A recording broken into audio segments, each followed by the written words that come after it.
Ceci est pour Jésus, et non pas pour moi. Donc, nous pouvons en faire autant que nous souhaitons pour Jésus. Merci. Je veux croire que votre cœur est celui qui applaudit. Ou, qui applaudit ici? Votre cœur. Laissez-moi voir l'étendue de votre cœur.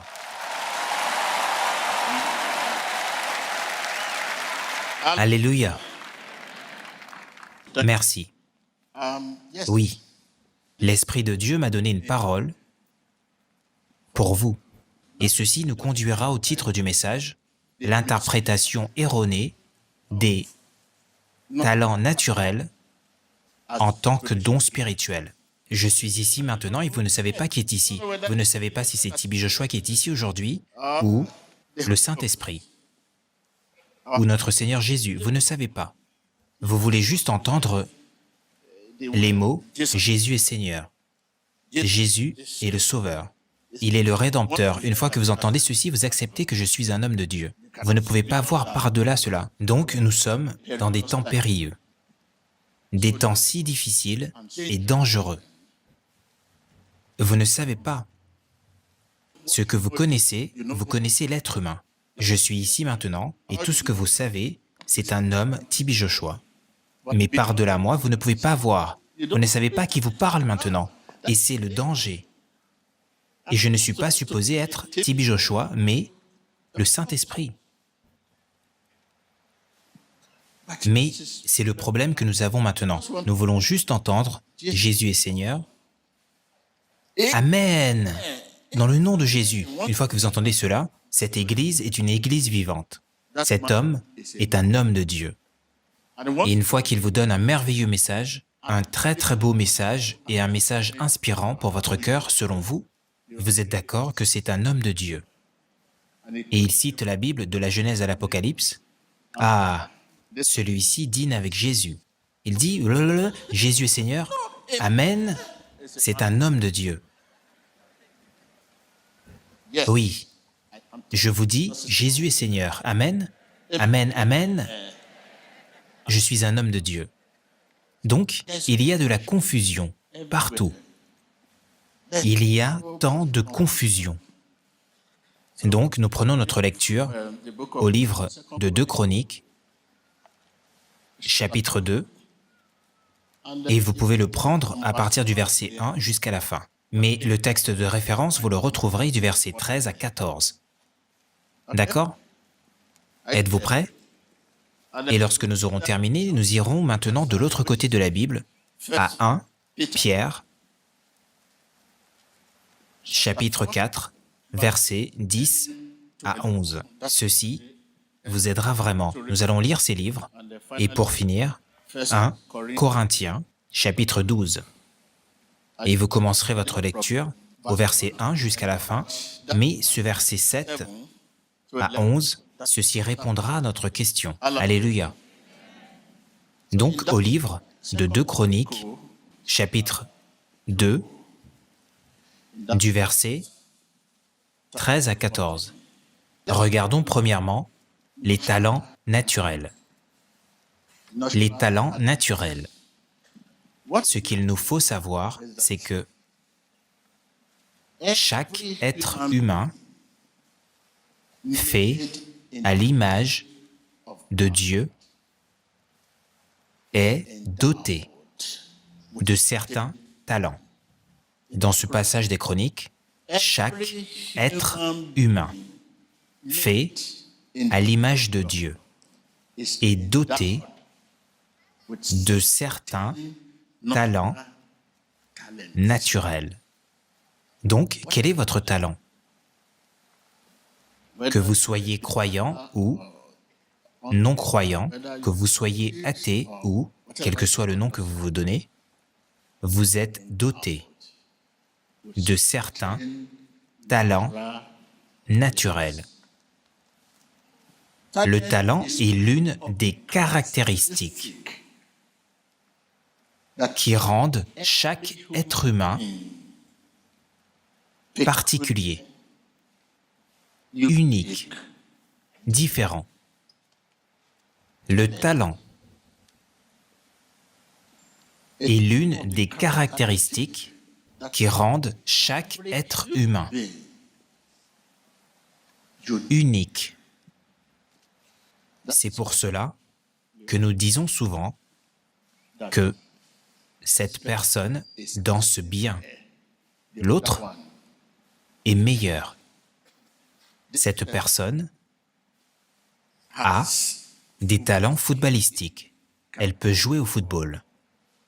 L'autre est très habile.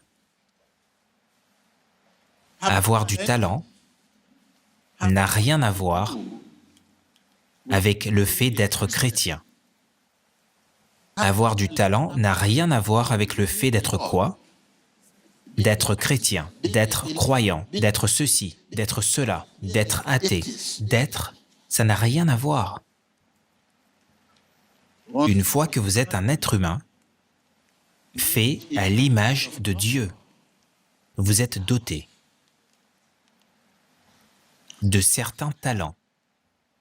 Plusieurs athées, non-croyants, nommez-les, ont un talent exceptionnel pour une chose ou pour une autre.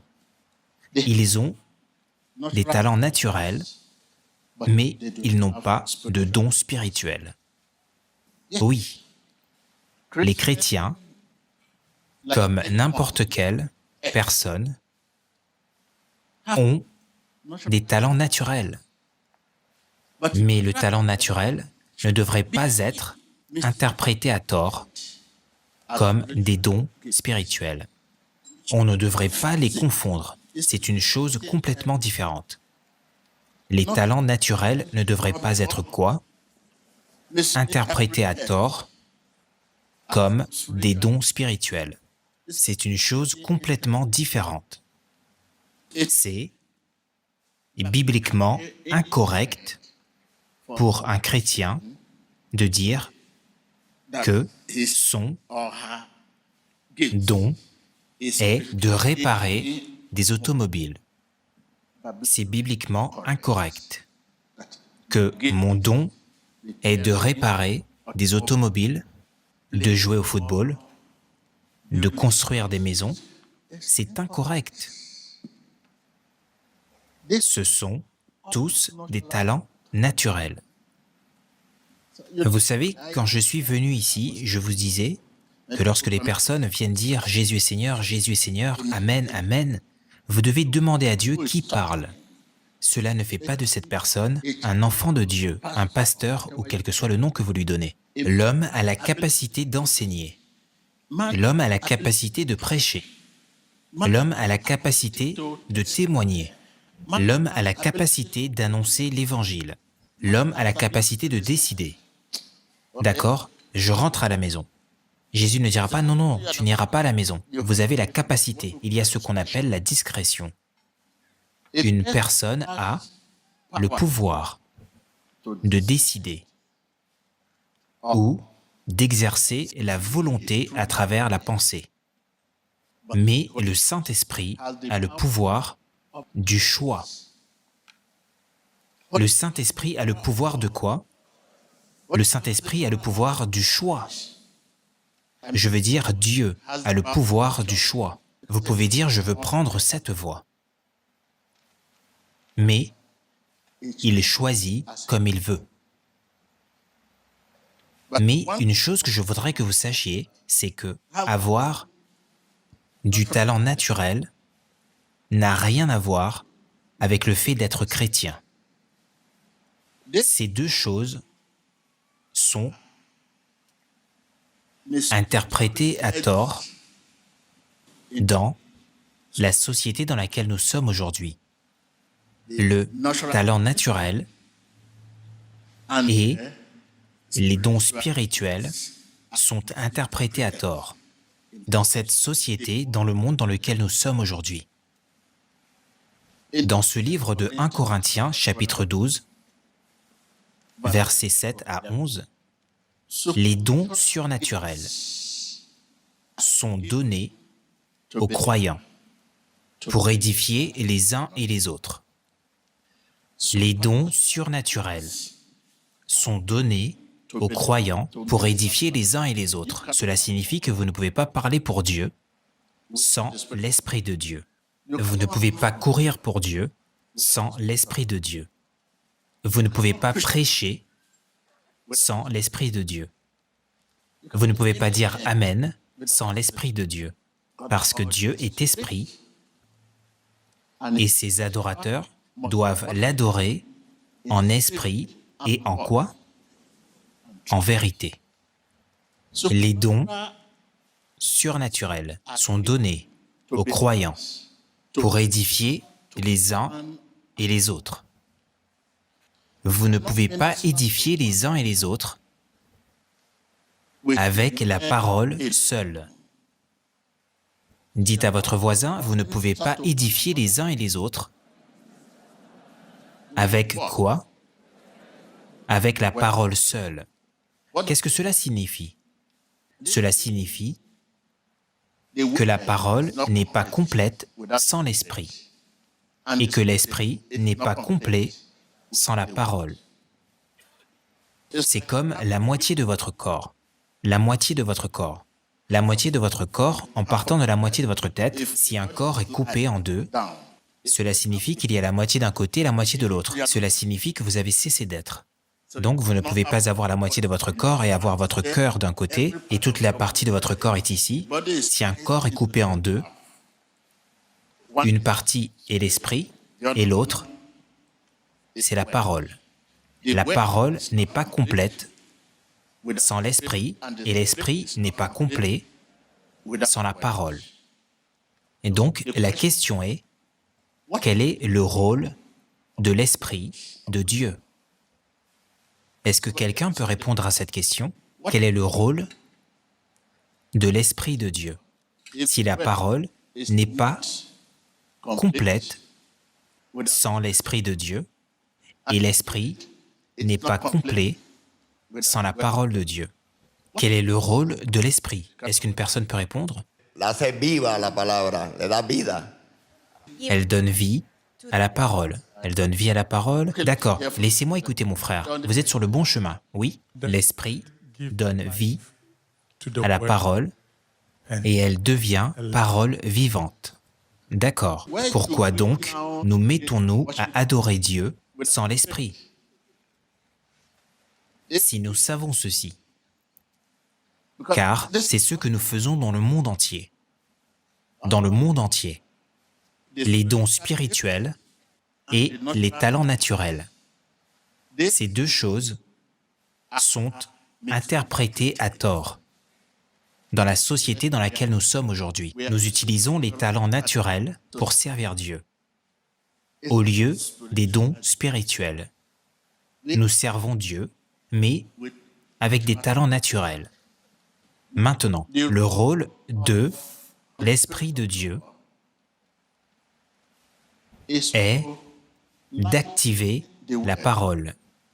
Donc, voici une lampe torche. Voyez-vous? C'est la parole. La parole.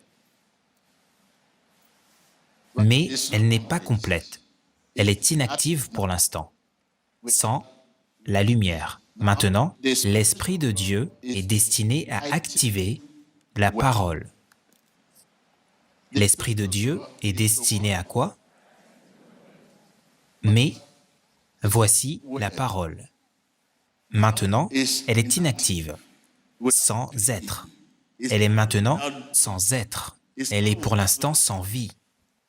Maintenant, le rôle de l'Esprit est d'activer la parole. D'activer la parole. L'Esprit active la parole. Sans l'Esprit de Dieu, la parole restera inactive. Elle restera inactive. Sans être, sans quoi? Sans vie.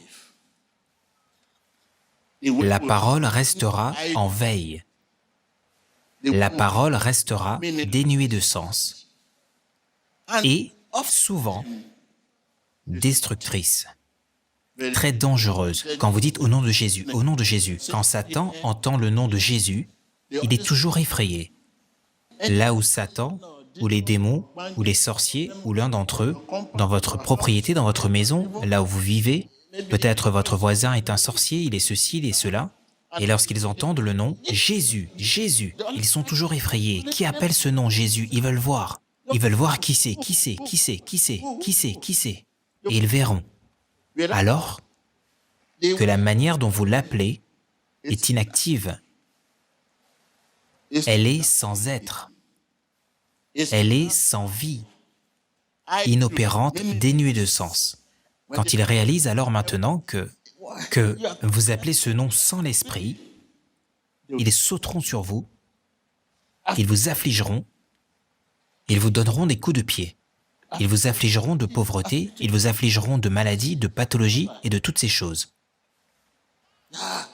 Vous savez ce qui est arrivé aux 7 fils de Séva. Le nom de Jésus-Christ n'est pas utilisé comme un instrument pour obtenir des résultats. Dites-le à votre voisin. Le nom de Jésus-Christ n'est pas utilisé comme un instrument pour obtenir des résultats. Encore une fois,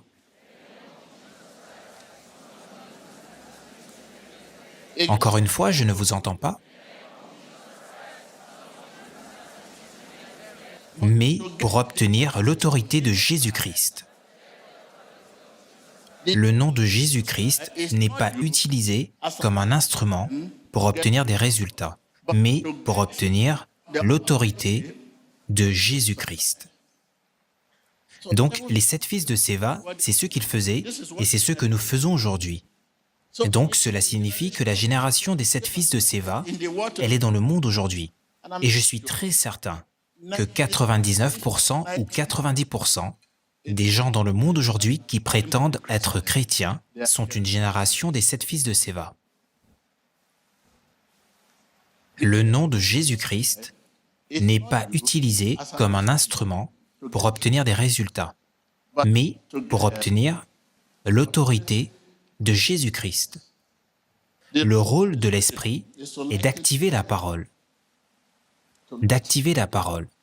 Sans l'Esprit de Dieu, la parole restera inactive. Sans être, E accent circonflexe, T-R-E, sans vie. Elle restera inopérante, dénuée de sens et souvent destructrice. Maintenant, de quoi parlons-nous? Nous parlons de ceux d'entre nous qui opèrent les uns aux autres, qui administrent la guérison, qui administrent la prière, qui administrent la délivrance avec la parole seule. C'est dangereux. Si je commence maintenant à prier pour vous, soyez guéris, avec la parole seule, savez-vous ce qui se passera? Le problème que vous avez viendra sur moi. Vous avez des maux de tête et je prie maintenant pour vous, avec la parole seule. Ces maux de tête vous quitteront et viendront sur moi. Si je ne peux pas vous délivrer, vous me délivrerez. C'est le principe de la délivrance. Car si je dis que je veux vous délivrer et que je ne peux pas vous délivrer, et que je me mette maintenant à dire au nom de Jésus, avec la parole seule, cette maladie, cette difficulté, la pauvreté, c'est ce qui se passe. Et tout à coup, vous voyez des pasteurs ou quel que soit qui se suicident. Beaucoup de choses se passent dans le monde. Beaucoup de choses se passent dans le monde. Car nous récupérons leurs problèmes. Au lieu de les délivrer de leurs problèmes, nous récupérons les problèmes, car nous opérons avec la parole. Et pas seulement les ministres de Dieu, nous aussi, nous chrétiens qui sommes ici aujourd'hui, c'est le défi, c'est le problème auquel vous faites face. Vous ne cessez de dire « je suis né de nouveau », vous ne cessez de prier pour des gens. Je veux dire, que voulez-vous dire par prier pour les gens? Quand la parole n'est pas complète sans l'esprit, et l'esprit n'est pas complet sans la parole. Et quel est le rôle de l'esprit? Le rôle de l'esprit est d'activer la parole. Sans l'esprit, la parole restera inactive, sans être, sans vie, Et lorsque vous opérez avec la parole seule, vous recevez des attaques. C'est pour cela que dans les rêves, lorsque vous dormez, après avoir fait cela durant la journée, vous priez pour les gens, et quand vous êtes sur le point de dormir, ces personnes, vous commencerez à recevoir beaucoup d'attaques. La parole de Dieu rafraîchit notre pensée. Si je parle sans l'Esprit de Dieu et que je dise « Seigneur, Jésus est Seigneur, Jésus est Seigneur », vous serez joyeux, vous direz « vous serez joyeux » et à ce moment, vous oublierez vos problèmes. Ce n'est que rafraîchissant. Mais l'Esprit de Dieu renouvelle notre force. Savez-vous comment Dieu opère? Laissez-moi vous dire comment Dieu opère. Venez, madame, vous serez Dieu dans ce monde maintenant. Attendez ici, venez, monsieur. Notre Père sera la parole. La parole. Notre mère ici sera l'Esprit. Quand je dis Dieu, c'est-à-dire puissance. Quand vous dites Dieu, cela veut dire puissance. Quand vous dites Dieu, vous voulez dire puissance. Voici Dieu, c'est-à-dire la puissance. Nous voulons démontrer comment cette puissance s'écoule. À travers sa parole. Il opère. À travers sa quoi? C'est la parole. Et son esprit. Venez, monsieur. C'est une nouvelle naissance, une nouvelle créature, pour donner naissance à une nouvelle créature.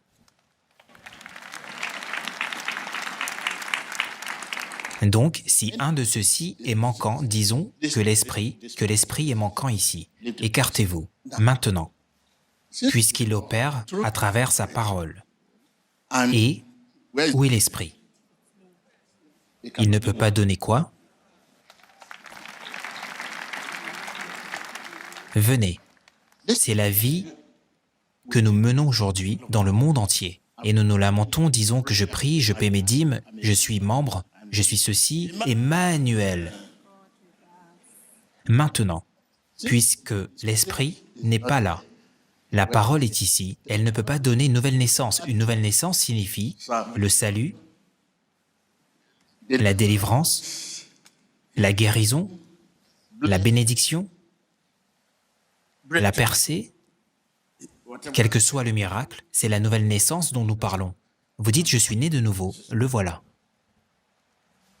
Mais il opère à travers sa parole et son esprit pour donner une nouvelle naissance. C'est comme cela que Dieu opère. Donc, mais maintenant, vous servez Dieu, maintenant, à travers sa parole. Où est l'esprit? Maintenant, il n'y a aucun résultat. Merci. Il vous donne d'habitude des fruits. Venez et prenez votre fruit. En effet, Dieu. Elle en a pris un gros. Elle veut montrer à la parole que je suis plus grand que toi. Et elle veut montrer à l'esprit que je suis plus grand que toi. Et elle veut montrer à la nouvelle naissance, je suis plus grand que toi. Elle a pris l'ananas. Donc, vous comprenez maintenant. La puissance de Dieu œuvre à travers quoi? Et quoi? Pour apporter quoi? Qu'est-ce qu'une nouvelle naissance? Une nouvelle créature.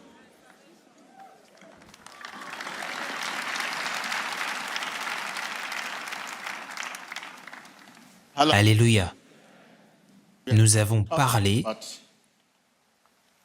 des talents naturels, au sujet desquels je dois davantage développer. Mais ce que vous devez faire, oui, les chrétiens, comme n'importe qui, ont des talents naturels. Mais les talents naturels ne devraient pas être quoi? Interprétés à tort, comme quoi? Parce que vous avez un discours éloquent maintenant. Jésus. C'est un talent naturel. Et ce n'est pas la voix de Dieu. Nous allons toujours nous diriger au livre de 1 Pierre, chapitre 4, ce verset 11. Allons-y. Allons-y. 1 Pierre, chapitre 4, verset 11. Si quelqu'un parle, que ce soit comme annonçant les oracles de Dieu. Y a-t-il un autre chemin? C'est éloquemment bien dit. J'aime ça. Écoutez cela. Nous allons le dire à nouveau, je lis à nouveau. Si quelqu'un parle, que ce soit comme annonçant les oracles de Dieu. Les oracles de Dieu.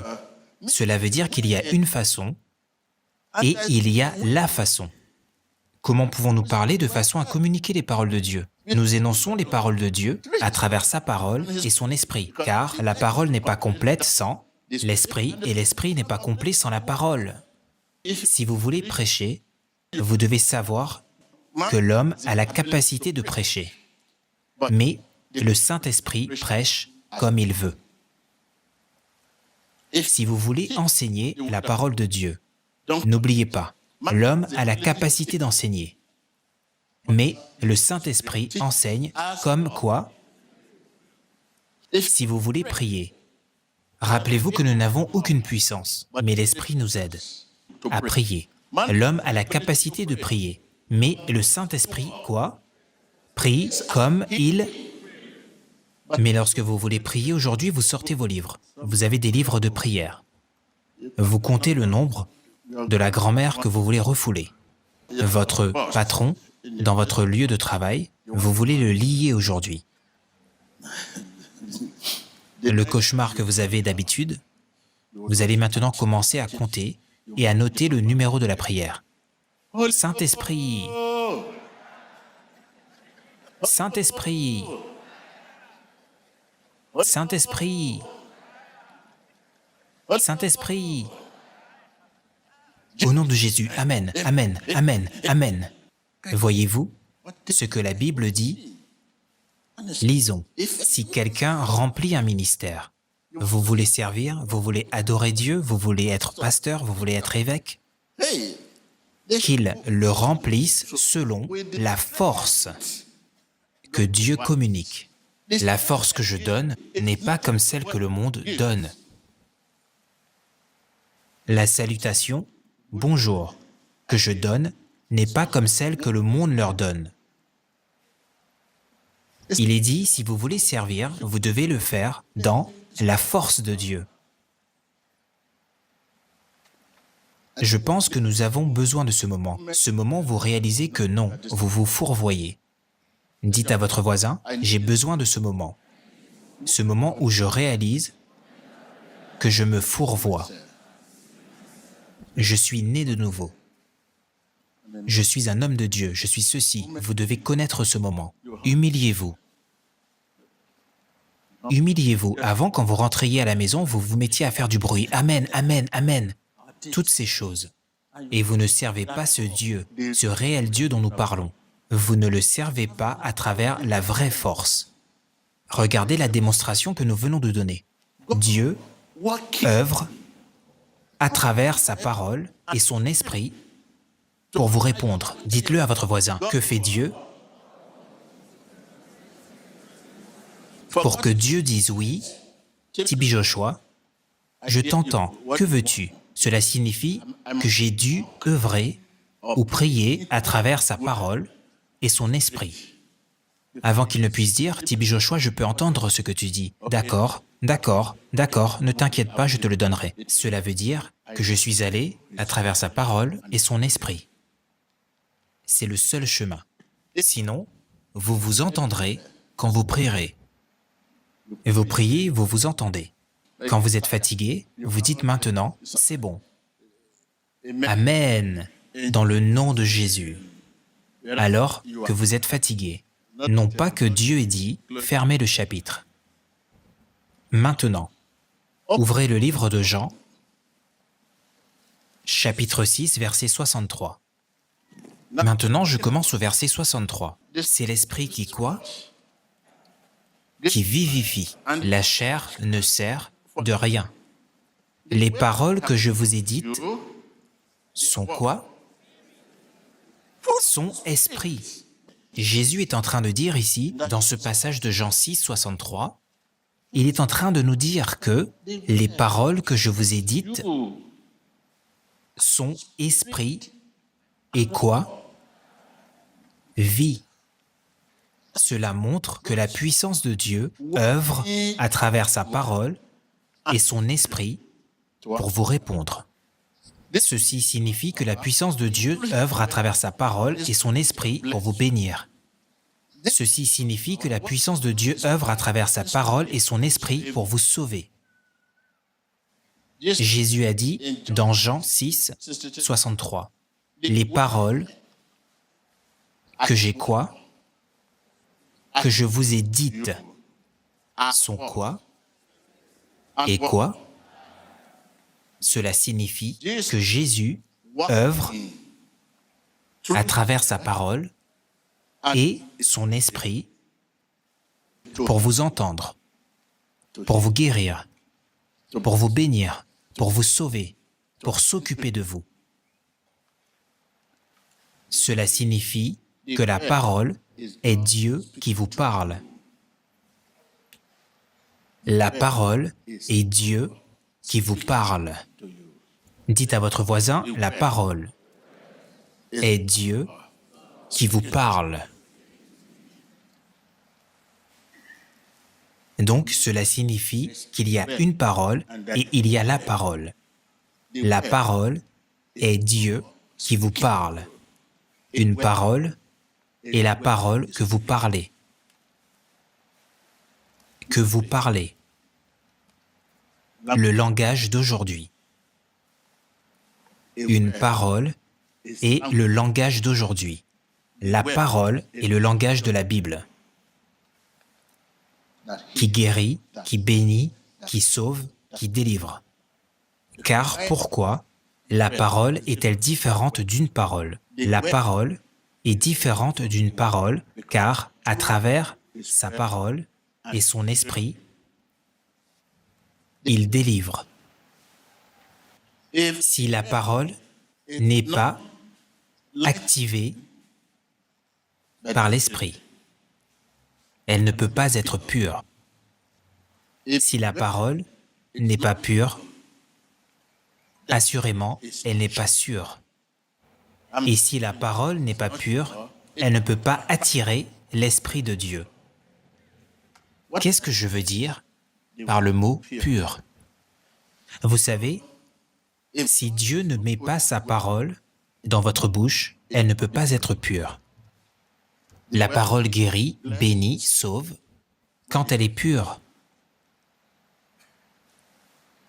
Un chrétien est quelqu'un en qui Dieu lui-même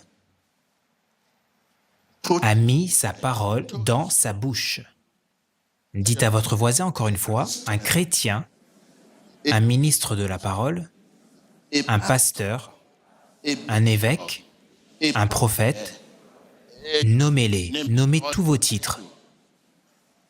Un évêque est quelqu'un en qui Dieu lui-même a mis sa parole dans sa bouche.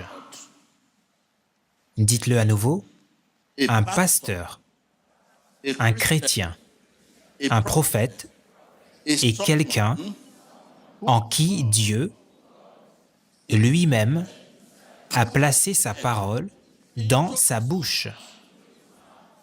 Il a mis sa parole dans nos bouches. Quand il met sa parole dans votre bouche, quand vous la parlez, elle guérit. Quand il met sa parole dans votre bouche, quand vous la prononcez, elle sauve. Quand il met sa parole dans votre bouche, quand vous la prononcez, elle délivre. C'est Dieu seul, juste Dieu seul.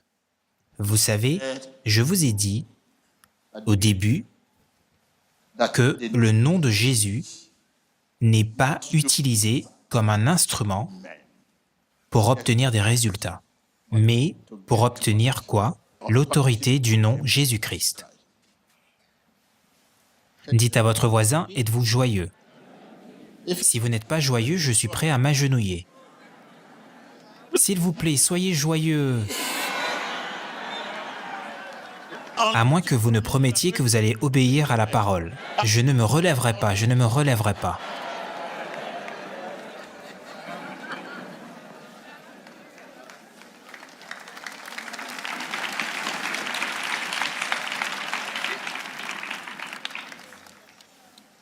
Vous ne cessez de vous fourvoyer. Vous dites que vous servez Dieu. Quel Dieu servez-vous avec la parole seule? Vous vous fourvoyez. Et maintenant, nous sommes dans des temps périlleux, des temps très difficiles. Vous entendez ce qui se passe de par le monde? Une année effrayante. Une année effrayante. Beaucoup de choses se passent et se produisent. Notre protection, c'est Dieu. Vous dites que vous servez Dieu? Vous n'êtes pas un chrétien, vous êtes une personne religieuse. Donc, maintenant, Dieu est le rémunérateur. Qui est le rémunérateur? Vous savez, Dieu récompense toujours l'obéissant. Il ne récompense pas nécessairement les gens intelligents, les gens riches, les bons, les gens éduqués. Il récompense l'obéissant. Il ne vous récompensera pas parce que vous êtes très bon, mais parce que vous êtes un serviteur obéissant. Mais aujourd'hui, vous voulez être très bon et pas obéissant. Vous voulez être très riche et vous ne vous souciez pas de la façon dont vous obtenez cet argent. Vous ne vous souciez pas de comment vous avez obtenu la propriété. Vous ne vous souciez pas de comment vous êtes arrivé là, alors que le processus, c'est Dieu, et non pas ce que vous atteignez. Dites à votre voisin, le processus, c'est Dieu, et non là où vous êtes. Comment vous y arrivez, c'est Dieu, et non pas là où vous êtes. Dites à votre voisin comment vous y arrivez, c'est Dieu, et non pas là où vous êtes. Le processus, si la nourriture n'est pas bien transformée, la soupe que vous mangez tous les jours et que vous aimez, si les ingrédients ne sont pas bien assemblés, vous ne pourrez pas l'apprécier. Les ingrédients, à la place du sel, ils mettent du sucre. À la place du piment, ils mettent, comment l'appelez-vous? De la mangue. Vous ne vous souciez pas de comment vous y arrivez. Regardez ce à quoi nous faisons face ici dans le ministère à Emmanuel TV, dans la synagogue ici. Des persécutions, beaucoup de persécutions, beaucoup. Ce n'est pas la persécution d'une seule personne. Vous pouvez imaginer les persécutions de par le monde, de pays en pays. Mais l'Église est debout, car le processus était clair.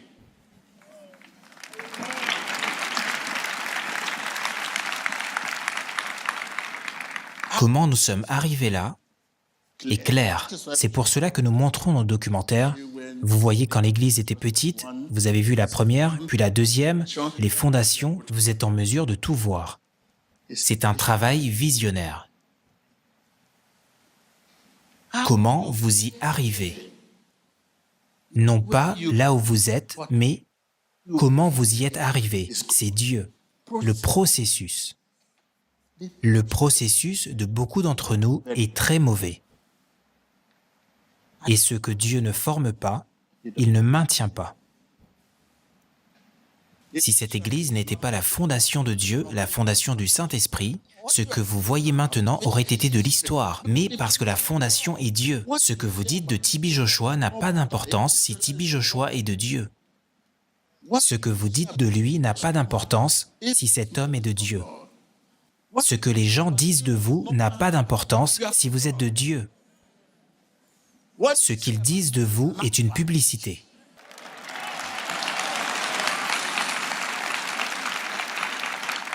C'est une publicité. Les gens disent que vous êtes ceci, que vous êtes ça, que vous êtes cela, c'est de la publicité. Parfois, lorsque je me déplace, je vois des écriteaux, des panneaux de publicité partout. Je suis ceci, je suis cela, je suis ça, je fais des miracles, des guérisons, je vends des biscuits, je vends des mangues. Je suis danseur, venez me voir, ma manière de danser. Et je dis, mais vous n'avez pas besoin de cela. Juste une seule visite aux gens suffit. Voyez-vous des écriteaux, des panneaux publicitaires quelque part? Donc, s'il vous plaît, votre processus, la façon dont vous obtenez votre argent et vous devenez riche, la façon dont vous obtenez votre succès, la façon dont vous obtenez votre popularité, la façon dont vous obtenez votre stature, votre domination, vous savez, la façon dont vous y arrivez est importante, mais les gens ne s'en soucient pas. Ils veulent juste arriver. Et ils ne savent pas que comment on arrive là, c'est Dieu lui-même. Car tout le monde peut arriver là où vous êtes. Vous dites que vous êtes riche, tout le monde peut être riche, tout le monde. Même si vous êtes, tout le monde peut être dans la position dans laquelle vous êtes. Mais comment ils y sont arrivés fait qu'ils sont de Dieu, fait qu'ils sont de Satan. Disons que vous êtes riche et vous voulez être comme cet homme riche. Mais savez-vous comment il y est arrivé? Si vous savez comment il y est arrivé, vous pouvez prier pour devenir comme lui. Comment je suis arrivé là, c'est ce qui me maintient. Toutes les fois que je veux aller par là, je me rappelle comment j'étais. Donc, s'il vous plaît, prenez note de ceci encore une fois. Le Saint-Esprit récompense toujours l'obéissant. Il ne récompense pas nécessairement les gens riches. Il ne vous récompensera pas parce que vous êtes riche, mais parce que vous êtes obéissant. Il ne vous récompensera pas parce que vous êtes bon, mais parce que vous êtes obéissant. Il ne vous récompensera pas parce que vous êtes très instruit, mais parce que vous êtes obéissant. D'accord? Je veux croire que vous êtes béni. Vous devez connaître la différence. Les dons spirituels nous aident à définir ce qu'un chrétien fait. Mais le fruit de l'esprit nous aide à définir ce qu'un chrétien est. Merci, soyez bénis.